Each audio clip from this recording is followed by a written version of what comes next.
Bueno, y me gustaría de rendir mi tributo a Dios y a la Pascua de Resurrección, compartiendo con ustedes algunas cosas sobre un episodio que sucedió con dos discípulos de Jesús después de su crucifixión y resurrección. Y les invito a que vayamos al texto en el Evangelio de Lucas, capítulo 24, los versos 13 hasta el 34. Así dice la palabra de Dios.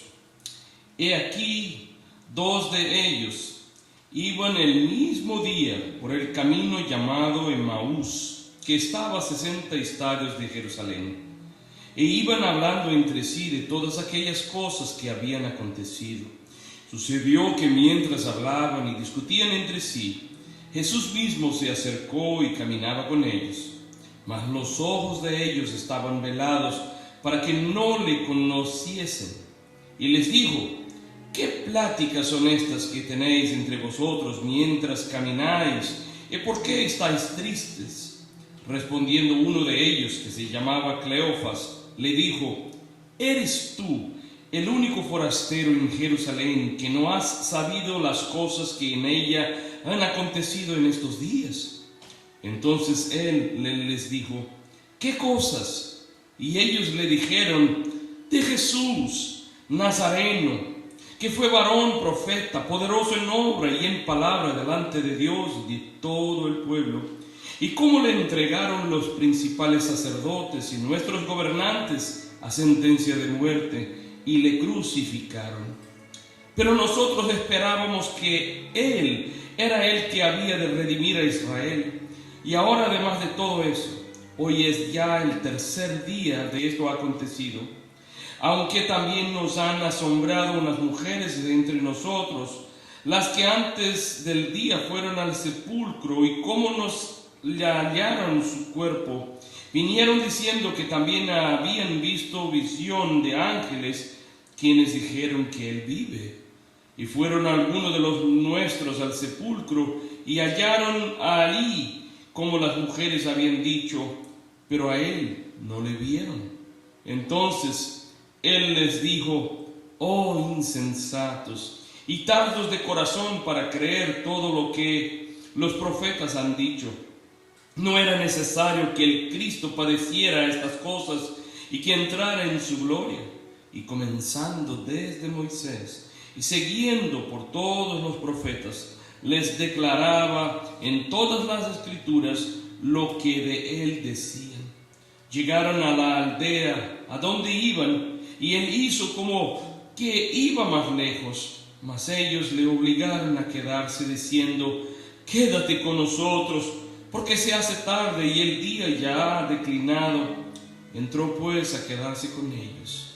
Y aconteció que, estando sentado con ellos a la mesa, tomó el pan y lo bendijo, lo partió y les dio. Entonces les fueron abiertos los ojos y le reconocieron, mas Él desapareció de su vista. Y decían el uno al otro: ¿no ardía nuestro corazón en nosotros mientras nos hablaba en el camino y cuando nos abría las escrituras? Y levantándose en la misma hora, volvieron a Jerusalén, y hallaron a los 11 reunidos, y a los que estaban con ellos, que decían: ha resucitado el Señor verdaderamente, y ha aparecido a Simón.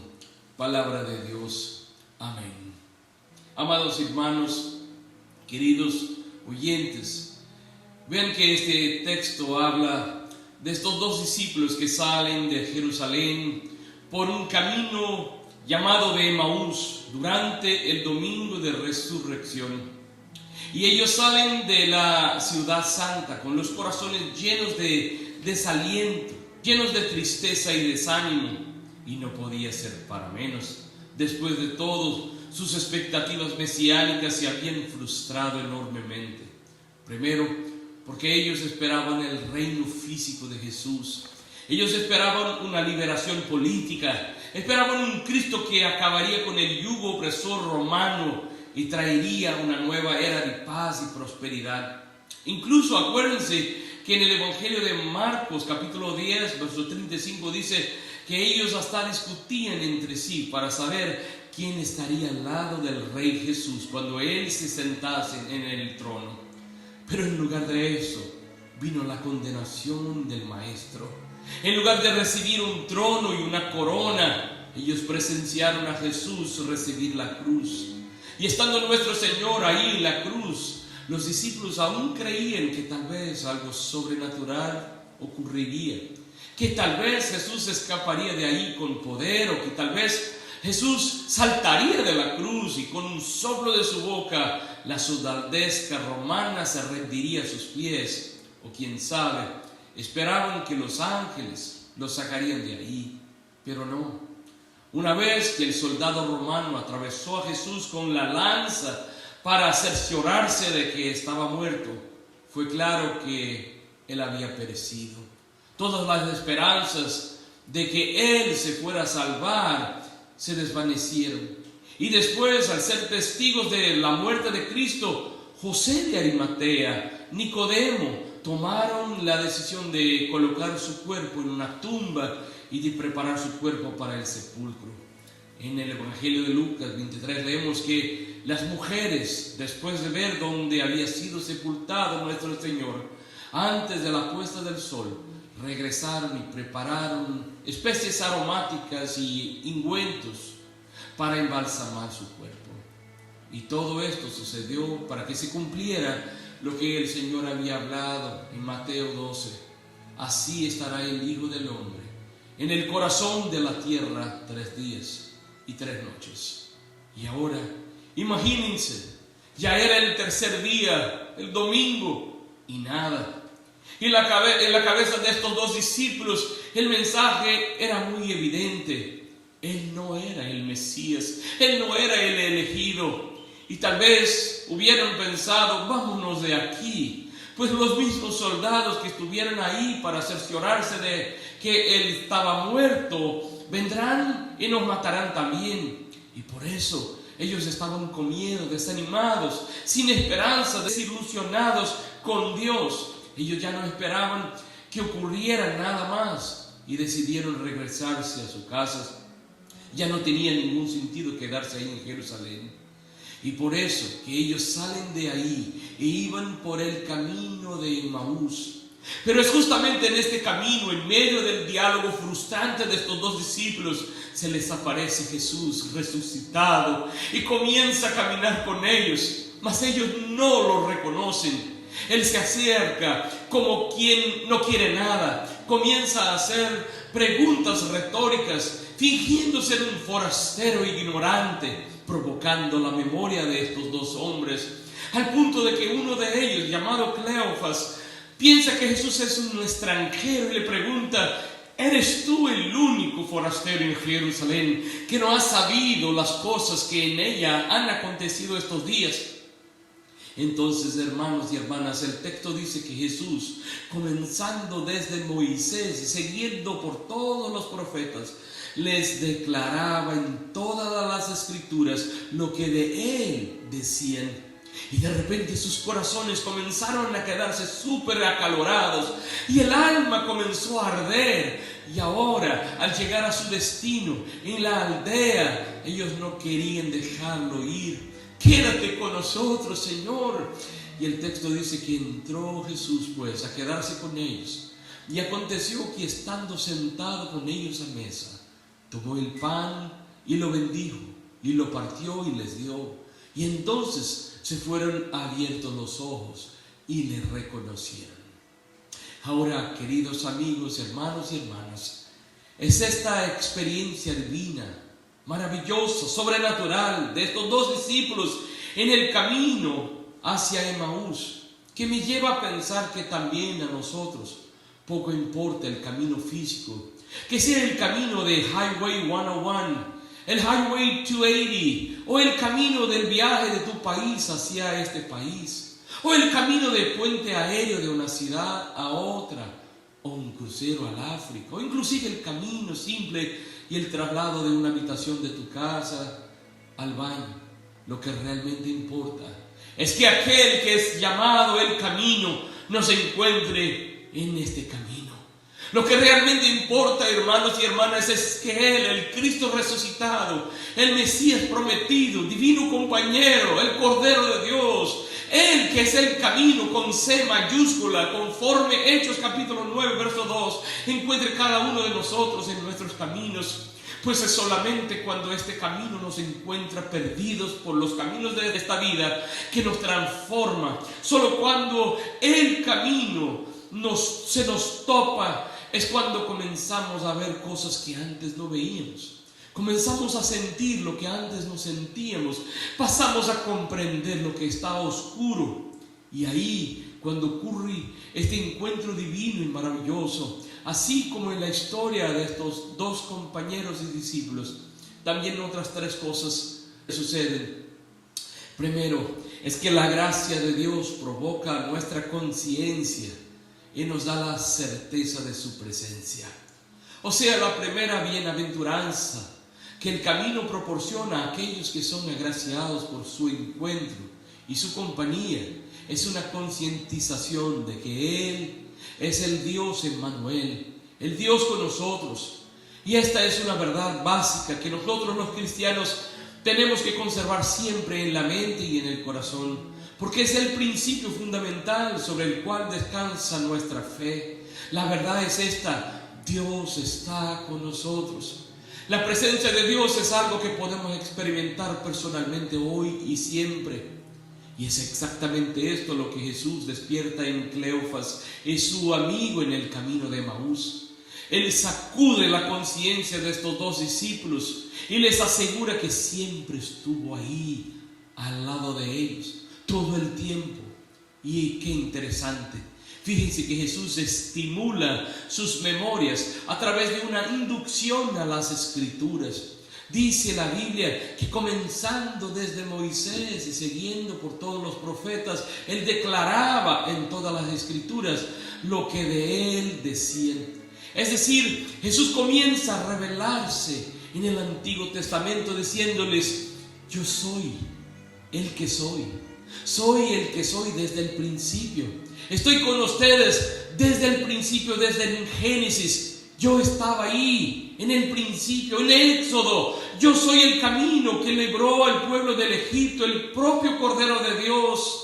En Levítico yo soy el sumo sacerdote. En Números yo soy la nube durante el día y la columna de fuego durante la noche. En Deuteronomio soy la ciudad refugio. En Josué el cordón rojo de la salvación en la ventana de Rahab. En Jueces yo soy el supremo juez. En Ruth soy el redentor. En 1 y 2 de Samuel soy el profeta confiable. En Reyes y Crónicas soy el soberano. Y en Esdras soy el escriba fiel. En Nehemías el reconstructor de todo lo que está destruido. Y en Esther soy la liberación. En Job soy el redentor que vive por siempre. En Salmos yo soy el pastor que nada deja que te falte. En Proverbios y Eclesiastes yo soy la sabiduría. En Cantares yo soy el novio y el amado.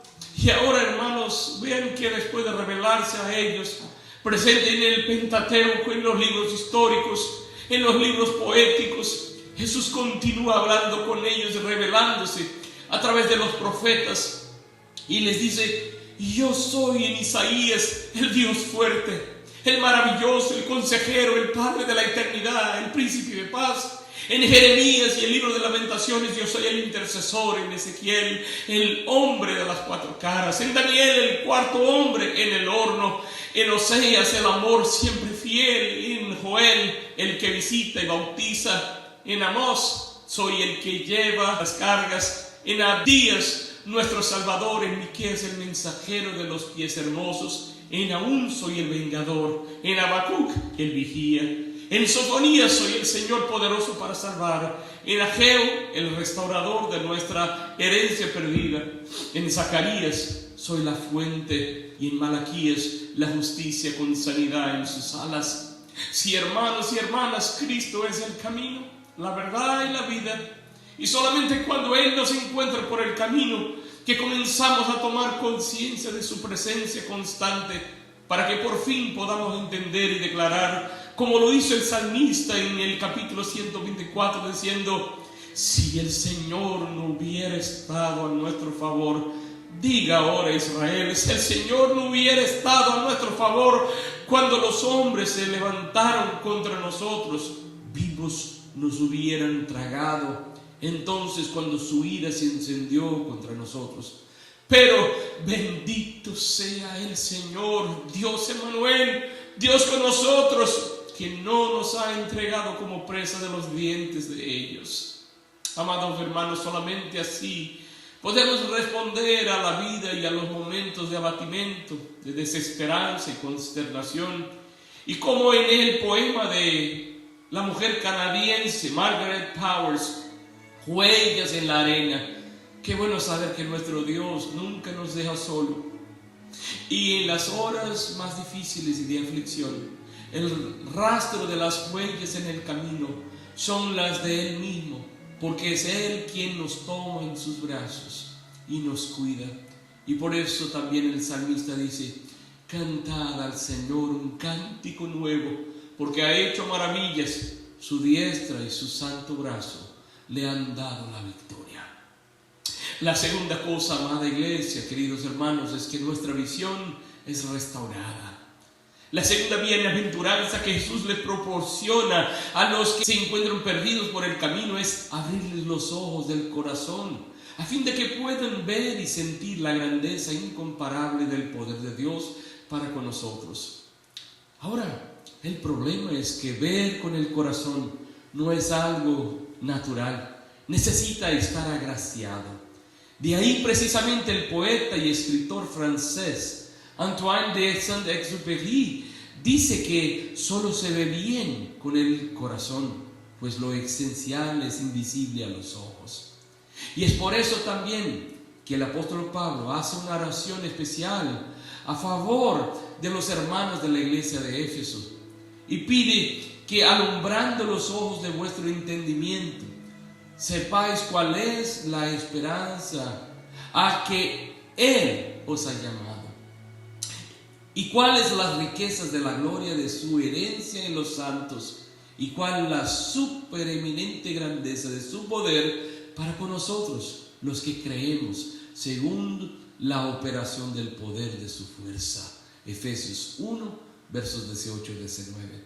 O sea, Pablo lo que está pidiendo en esta oración es que Dios pueda proporcionarles la gracia y la experiencia de ver la grandeza de su poder en la vida de ellos. Y es interesante que el vocablo griego usado aquí por Pablo para la palabra grandeza es hyperbalo, que en sentido literal significa ultrapasar, ir más allá. Y es eso, exactamente eso que Jesús le proporciona a Cleofas y al otro discípulo, que durante toda la jornada no lo reconoce. O sea, necesita tener los ojos del corazón iluminados para ver lo que los ojos naturales no pueden ver. Se necesita tener los ojos del corazón abiertos para ver muchas cosas. Número uno, para ver algo grandioso en las pequeñas cosas de la vida y en los pequeños detalles. Solo el poder de Dios puede abrir nuestros ojos, hermanos, por ejemplo, y hacernos ver su gracia y presencia en un vuelo de golondrina, en una gota de rocío, en el despertar diario, en la libertad de poder caminar en las calles, de estar en pie y de estar en este país. Se necesita de estos ojos, se necesita que estos ojos estén saludablemente iluminados para poder darnos cuenta de las infinitas dádivas de Dios para con nosotros. Hay que estar agraciado con estos ojos para poder celebrar con Dios hoy un día más de vida. También se necesita tener estos ojos, los ojos del corazón iluminados, para ver más allá de las contingencias. O sea, no es novedad que vivimos en un mundo terriblemente marcado por la ceguera espiritual, dominado por las fuerzas de las tinieblas, marcado por las cartas de tarot, tipos de signos zodiacales, lectura de manos, un mundo esclavizado por el materialismo, estigmatizado por el pluralismo religioso. Pero por eso mismo necesitamos que Él abra nuestros ojos para que no tengamos que sufrir de ninguna miopia o daltonismo espiritual que resulte en la distorsión de valores y falta de diferenciación, no de colores, sino del reino y del antirreino de Dios. Por eso también se necesita tener los ojos del corazón iluminados para sentir el poder de Dios en nuestras vidas. Y esto me hace recordar una historia registrada en Segunda de Reyes, capítulo 6, versos 8 al 17, sobre Eliseo y los ataques del rey sirio Ben-Hadad. Uno de los momentos más críticos de la historia de Israel, donde Siria hacía la guerra y planeaba atacar al pueblo de Dios de Israel. Pero cada vez que los sirios intentaban algo en contra del pueblo de Israel, Dios le revelaba a Eliseo, su siervo, que a su vez contaba al rey de Israel, y el plan del ataque del enemigo era frustrado. El día, dice la Biblia, que Ben-Hadad descubrió que la culpa era de Eliseo, él se enfureció y mandó el grueso de su ejército durante la noche para la ciudad de Dotán. Al amanecer, ellos habían cercado la ciudad, y cuando el siervo del profeta Eliseo se despierta y abre la ventana, ve toda la ciudad rodeada de caballos y carros de guerra del enemigo, y desesperado le dice a Eliseo: ¡ay, Señor mío, qué haremos! Y en este momento el texto dice que Eliseo oró para que Dios abriera los ojos del joven y le dijo: no tengas miedo, porque más son los que están con nosotros que los que están con ellos. Y oró Eliseo y dijo: te ruego, oh Jehová, que abra sus ojos para que vea. Entonces el Señor abrió los ojos del criado y él miró, y aquí el monte estaba lleno de gente, de a caballo y de carros y de fuego alrededor de Eliseo. Amados hermanos, se necesita estar agraciado con estos ojos para ver las liberaciones de Dios en nuestras vidas. Yo también oro y ruego a Jehová que el día de hoy abra tus ojos para que veas los carros de fuego de Dios alrededor de tu vida y de tu casa, en el nombre del Señor. Y la última cosa que este encuentro con el camino nos proporciona es que nuestra fe pasa a ser reformada, renovada. La tercera y última bienaventuranza que Jesús proporciona es de ser el spoiler de la historia.